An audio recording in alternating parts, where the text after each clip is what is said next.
Ladies and gentlemen, from a catacomb buried deep beneath the streets of the New World Order, this is the Remnant Underground. And now, here's your host, Michael J. Matt. Hello again, ladies and gentlemen. Michael Matt for the Remnant Underground. Of course, we're not exactly underground this time. We're at the Argument of the Month, which is a men's group that meets twice on the second Tuesday of every month. I don't know, I suppose it attracts about 300 or 400 heads of families. It's quite a big group of men that come here to discuss all the issues of the day, mostly church issues, but also politics and economics and so forth. Have a couple beers and have a nice meal, and then we usually get in a nice rip-roaring debate over something that's in the news and it's very meaningful or significant to men in our area. So today, I'm very honored to present to you Dr. Jesse Russell, who many of you who read the Remnant newspaper or visit the Remnant website already know from his many articles. Dr. Russell, very, very nice to see you. Welcome. Oh, thank you very much, Michael. Thank you for having me. There you go. Oh, yeah. Well, it's always good to be at the second best state on the Canadian border. First being Montana. Montana. Okay. No, this is great. We're really glad to finally meet you. You've been writing for the Remnant for other organs, but for the Remnant specifically for quite a few years now, and it's been great to give our readers access to your fine byline. Tell us just a little something about what you're here for. Why you're here in St. Paul? What's the nature of your talk tonight? Well, we're going to talk a little bit tonight about the state of Catholic higher education. Talk a little bit about the background of how we got to this point, and also talk about what is sort of an ideal Catholic education would be, and then what is a realistic option for many parents. We're in a situation where there's a crisis in higher education today. We have too many schools desperate for students. That's across both secular and Catholic colleges, but also in the Catholic realm, we have a situation, sort of a return of the old school Father Ted Hesburgh, Land O'Lakes statement, which has come back again in our own day in the form of the LGBT movement. So the 1960s, we had a debate over contraception. Father Hesburgh took Notre Dame away from the Holy Cross Fathers to a certain degree. And there was also the Father Charlie Curran scandal at Catholic U. The debate was largely over contraception, and the universities were pulled away from the church. And in the name of freedom of speech and freedom of thought, contemporary researchers, though, have kind of unearthed that Father Hesburgh was courted by the Rockefeller family. In the early 60s, they had a number of secret conferences at Notre Dame. This is kind of out in the open. And he was sort of pushed to liberalize the church's teaching and liberalize the church's people by changing around the Catholic University. In our own day, we have the Revolution of Tenderness under Pope Francis, where many people feel as though they've been given a blank check to allow all kinds of vices and poisonous ideology to flourish on Catholic campuses in the name of mercy and tenderness. You know, there's a story that I actually just saw last night on Fox News involving Marquette University, which of course is a Catholic university, and there's a tenured professor down there, Dr. McAdams, I think his name is, who's facing, for the first time in 100 and some years, he's facing the very real possibility of losing tenure because he spoke out against one of his fellow professors who was sort of scolding some of her students who were not in favor of gay marriage. And so this Dr. McAdams didn't support her and spoke out against that. And now he's facing the possibility of losing tenure. What is it like? You've been in academia for a long time. What is it like to be a Catholic trying to function in these universities where something as basic to the moral law as homosexuality and gay marriage and so forth, if you speak the Catholic teaching, if you enunciate that and speak it out, you could lose your job. You could even lose tenure. What is that climate like on campus? Well, I think that, again, we kind of go back to the 1960s where you have radicals entering the universities and making the argument for free speech. That was the initial argument, that we need to have a marketplace of ideas. That's a term originally used by Supreme Court Justice Oliver Wendell Holmes, I believe. But now that they've gotten power, there is a sense of free speech for me, but not for thee. That's exactly it, yeah. But I will honestly admit that my tenure in higher education so far, I've not encountered extreme radicalism for the most part. I know people have. A friend of mine was a very staunch Presbyterian, and he spoke out against some things, and he was not allowed to finish his PhD because of that. I think the climate is becoming increasingly totalitarian, increasingly hostile, and ironically, for decades, children were taught, or young adults were taught, critical thinking skills, or at least, supposedly. But the whole point of that was to sort of undermine the old Christian order in America, despite its flaws as being, deist or Protestant or Masonic or whatever you want to call it. Nonetheless, the idea was we want the kids to think outside the box. They wanted to get them outside the box of our Anglo-Saxon Protestant tradition with all its faults, but put them in a new box. And now the new box is there. They want to close the lid for the most part. But there are people in academia, and I have to be honest, who are progressive, but they're not terrible monsters or something like that. But I think the climate is increasingly hostile, and as the generations change, especially as the silent generation now, those who were born after the greatest generation, as they begin to die and the cultural demographics change in our country, I think we're definitely going to see an increasing squeeze of people who are left in academia who are more Christian or conservative. Yeah, it seems that way. We have the example here in St. Paul. I think it's the largest private university in the state, St. Thomas University. I went to St. Thomas, my father. Everybody's been to St. Thomas University at some point, their fathers were. And it was the citadel of orthodoxy before in higher education in the state. And now just recently, some of the more conservative Catholic members of faculty held a conference that was basically at odds with the gender ideology and so forth, and talking about marriage between one man and one woman. And the irony is that the college officially, on the same day, held another conference, like a competing conference about transgenderism.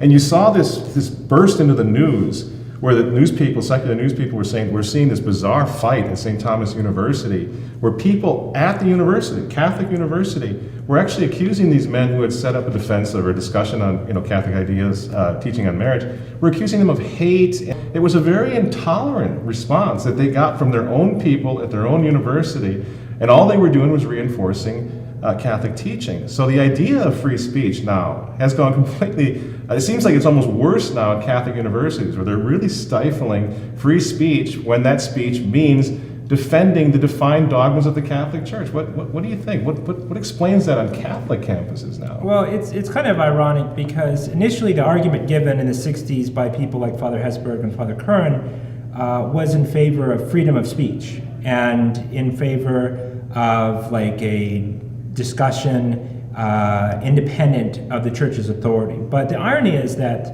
the reason why we're talking about transgender issues right now is because Bruce Jenner or Caitlyn appeared on the cover of Vanity Fair. So it's ironic that university professors and students are playing catch up to pop culture. It's not as though like they sat down and said, after years of study, we figured out that despite thousands of years of human existence, that now we realize that people can rearrange their body parts and whatever. It's just like they just go along. Mm-hmm. You're a little bit older than I am, but I remember a time when the idea of being transgendered was just like out there. Like maybe somebody in Hawaii lived on an island, did that or whatever, but in the past 5 years, it's changed. And what's changed was, it's not as though scientists got together and figured this out or something like that, ironically. It's like the church playing catch up to pop culture. And it's, something we've always struggled with in America ever since the first Catholic families, like the Carrolls, that we've always wanted to follow and train of liberalism. And so in the 18th century, that would be subscribing to liberal ideas in regard to politics. Now it's like, well, the superculture changes its views. It was going for in support of gay tolerance. Now it's gay marriage. Now it's enforcement of acceptance of homosexuality. And now it's transgender. On the University of St. Thomas's website, they have the LGBTQ, which I guess is queer. I don't know exactly what that means, plus. Now that plus is an open sign. Like, what's next? What possibly could be next with that issue? I know that a couple years ago, Slate magazine and the New York Times read an article in support of pedophilia, and they kind of backed off right away. So the question would be, at what point are people going to stand up? We were kind of quiet about contraception. I mean, there were some people who resisted divorce being kind of normalized in the church, and then homosexual couples, now homosexual marriage, now people mutilating their bodies and receiving chemicals to change them. And then it's going to be like, well, we need to tolerate this guy who is a sex offender because in the name of diversity and the revolution of tenderness and stuff. So it definitely is shocking, but in a certain sense, it's humiliating to see like the church, at least the Catholic academic world, grovel in front of Vanity Fair magazine, Yeah, it really is, and it's happening so fast. I remember when I went to St. Thomas University. I think at the time it was still St. Thomas College of St. Thomas. And for example, the old Father Welsbacher was a theology teacher at the time. And I remember the first day of class, he comes in, he reads the syllabus to everyone. He had this sort of deep way of talking.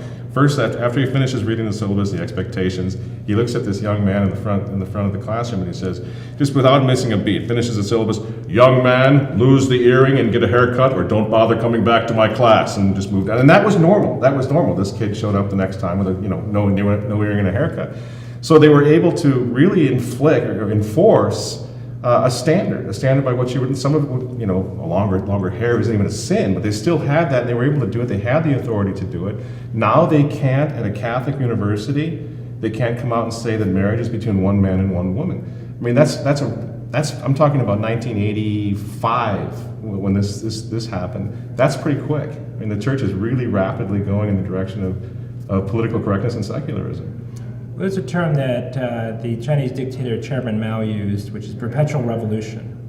So the revolution is, it's not like we reach this watershed point where now we have the utopia or whatever. It's just going to keep going and going and going. But something we've seen in politics the past 2 or 3 years, both in Europe and the United States, is that if we have individuals who are strong and stand up to the left, they fold. We don't have the situation like the Spanish Civil War, the Russian Revolution. The left has these armies of working class soldiers marching down the street. They're very weak, they're very soft. It is true they use things like immigration as a weapon, Islam as a weapon against us, but there's not a whole lot that a Somali Muslim in Minneapolis has in common with the transgendered college professor. So there was a term used during Bill Clinton's reign in Arkansas, the broken coalition of the left. Well, now it's very, very broken. And I think that if we have strong people who are able to stand up, and I've seen everything from little street protests to the 2016 election, people just freak out when you have a strong man, or especially a strong woman as well, stand up to the left. It's hard for them to handle. Mm-hmm. Well, it's funny. Can you say something about authority? Because I know a lot of the crazier things happening at Catholic universities, certainly at St. Thomas, they go back and they reference who am I to judge and Pope Francis. This is what are we, 9 years from when Pope Benedict actually visited some of these universities and had a very strong statement saying, do not abandon your Catholic identity, make your Catholic universities Catholic. So we went from that in less than a decade to college, the heads of college now, presidents of colleges, Catholic universities, citing the Holy Father as their authority to not discriminate against gay marriage, people who are involved in gay marriage. So what do you think, how is Pope Francis's rather liberalizing attitude impacting all of this?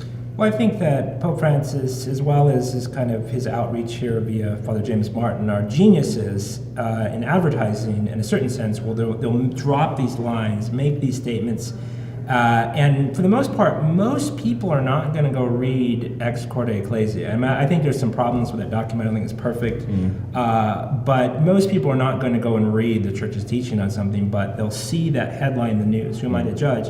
And that's good enough. So it's like a bomb dropped. It's very effective. Obviously, it's not the magisterium of the church. It's not the teaching. It doesn't have any sort of moral authority at all. But it's good enough for them because the level of discourse today is primarily on the surface. It's headlines, it's tweets, back and forth. And all you have to do is tweet something, drop a line here and there, take a photo op. There was a couple photos of Pope Francis, one with a homosexual couple, one with like a trans couple in Spain and stuff like that. And that's all you need. Like the teaching can stay the same as long as you get the people to act differently. This is an old Marxist left-wing tactic. You just change the people's behavior, and we can have the rules in the book somewhere in some seminary or whatever. So I think that it's genius, but it's also pathetic. You know, it's not as though we're having these intelligent dialogues about these issues or something like that. It's just like a tweet, an interview, kind of just free. A presser on a plane. That's all it takes. So there's a genius to it and a pettiness to it at the same time. Yeah, I mean, in a sense, in one sense, although I think university heads should know, of Catholic universities should know better, but in a sense, I'm somewhat sympathetic because they're able to point to the Pope like Catholics were able to do for a very long time in the church, the last 500, 600, 800 years, point to the Pope and say, well, I'm following what he says, you know. And so to have this ability now on the left to be able to point to the Pope, that does, not only does it empower people who are already leftward leaning, but I think it also, it's a little bit more justifiable. In other words, they're getting this message from the top in the Catholic Church, which is, I guess, the crisis that we face. No, absolutely. I think there was an article recently in the Remnant, I forget the name of the guy who wrote it, talking about Pope Benedict being too soft. I think John Paul II was too soft as well. Obviously, Paul VI was a whole host of issues. But during the era of John Paul II and Pope Benedict XVI, people knew they had someone who was at least somewhat conservative there. And so they kind of laid low. And these universities, by and large, know that there are enough conservative Catholics who are, one, benefactors, right? So I was speaking to a guy the other day who stopped donating to Holy Cross because of these scandals they've been having there. And these benefactors collectively could give a lot of money. So they have to kind of put a little bit of a veneer up. Also, they know that there are still some conservative sort of JP2 appointee bishops, I mean, with the lots of problems that they have, who might step on them if they try to go too far off the reservation. And also the Catholic blogosphere, Catholic Twitter, Catholic protests, it freaks them out, right? I mean, you saw Father James Martin get pretty flustered about some of these protests, right? He wrote this kind of snarky tweet in response to them, but when you put pressure, it's an old Alinsky tactic, but we can use the same thing. You put pressure on people, they can fold. So yeah, I think whatever the faults of John Paul II and Benedict XVI, it was a conservative, probably not traditional, but conservative climate. With Pope Francis, the message is clear. There's only like a few people who are either foolish or brain dead or something who think that Pope Francis is a conservative, traditional pope who's just unfortunately misunderstood. Everyone sees the writing on the wall. And this is just the beginning. I think things will get worse and there'll be more coercion and enforcement unless someone does something about it. Yeah, because I feel bad for the Catholic professors, especially theology and philosophy professors around the country in these schools. I mean, again, here at St. Thomas, they just drop the requirements. I think it's down to one theology, one philosophy or something, but there's a civil war going on that university campus because you can see the emphasis is definitely de-emphasizing things like theology and philosophy at a Catholic university. And so in that case, the objections that are being raised are just being bulldozed by the men and women that want to continue to retain some Catholic identity are being bulldozed. So you really do see, I don't know if it's an emphasis on just liberalism or more of a vo-tech thing they want to have with the universities, or it has something to do with raising money, but to watch these venerable Catholic institutions stripping themselves of those very things that have made them identify as Catholics or define them as Catholics. This is tragic. Yeah, I think that you hit on a couple of good points. One is just the sort of stultification of academia is done because there's a sense in which obviously you can't like just reason your way to the fullness of the faith. But there's another sense in which if you are studying, you are pursuing the truth with Socratic humility, you're going to kind of fumble toward the truth. So what you could do is just get rid of theology, period. Not have liberal, conservative theology or philosophy or anything like that. And I don't mean to go back to the Rockefeller family again, but they founded the University of Chicago. And there is a document written by one of the founders with the Rockefellers of the University of Chicago, where the idea was to produce the science of sociology and change American education to be pragmatic. The idea is we don't need poets, we don't need philosophers, we don't need artists. What we need are workers, right? So the vision laid out in Brave New World by Aldous Huxley is a dystopian vision, but in the American and English tradition, there is the tradition that is what we should do. We should just have workers, and then if you're like, I don't know, you go to you're the Bush family or something, you go to Yale, you can learn philosophy then. But the rest of us, even at the Catholic schools, we're just trained to be workers who kind of have a good time. And definitely across academia, there slashing all kinds of language programs, that sort of thing, is to train people to go to work without a head on. Mm-hmm. Yeah, that's fascinating. So much there to consider. It's been a long ride. The Catholic education has been taking, since the Second Vatican Council. This has been, well, I would say even before, but certainly it got very dramatic after that. I know you have to get ready for your talk. I don't want to take up too much of your time. You'll be giving a presentation for a couple of hours tonight on all of this, most of which will be available at the Argument of the Month website, AOTMclub.com. I think all of it will be, in fact, except for maybe the Q&A. But I got to ask you one final question before I let you go, and that is, some of us have given up. Like I went to St. Thomas University. I graduated high school in '84 and went right into the St. Thomas program, Hamline University, St. Thomas. Lasted about a year. And my father said, I am not going to write tuition checks anymore to St. Thomas University. That's 1985. It's gotten a lot worse. But in any case, my journey then, my path took me to a place called Christendom College, which is a small conservative Catholic college out in Front Royal, Virginia. Never looked back. I'm very grateful for that opportunity. And I wonder if you've been going around as a professor trying to find, well, I understand you're a graduate from Franciscan University in Steubenville, so you already know something about the smaller Catholic options. Could you comment on that?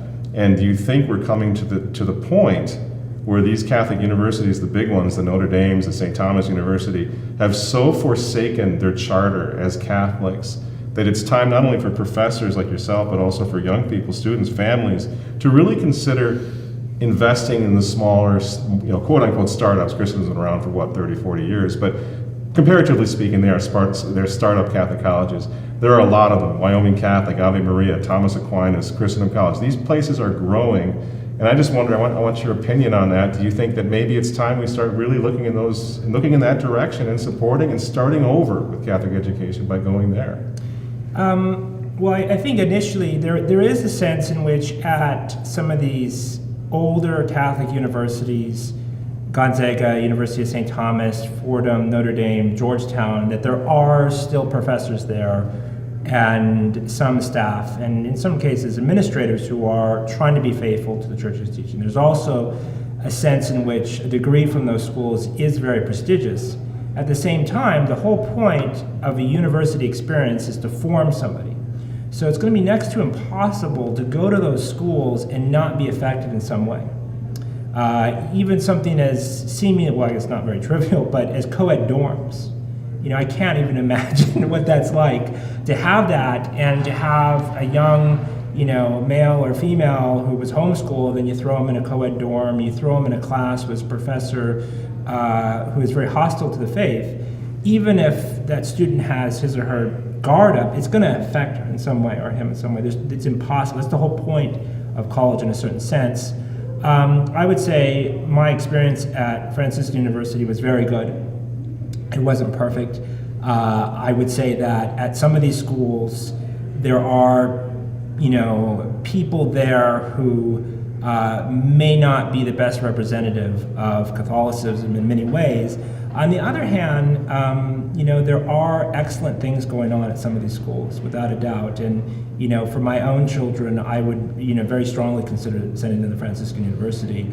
And I would say overall, what the Newman Guide really means is that there are a lot or some or many people at these schools who are trying to the best of their ability to live the Catholic faith. So I think that when you go to campus visits at these schools, you talk to people, talk to professors to keep, your Catholic sense, and even more so your parent sense up, and kind of discern which school is the best fit for you. But I definitely think that these schools have a lot of potential in them. Mm-hmm. Now, just one half question. When you were at Franciscan, was there a traditional Latin Mass on campus? No, we had to go to St. Boniface in Pittsburgh.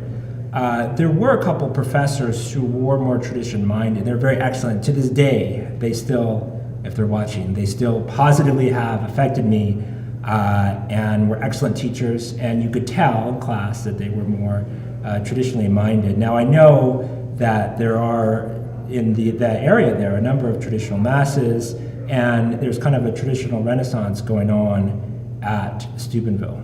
Yeah, I've talked to a number of their students. They come down to the Catholic Identity Conference and they make that point that there's a certain, there's not an antagonism towards the traditional Latin Mass on Franciscan's campus, for example.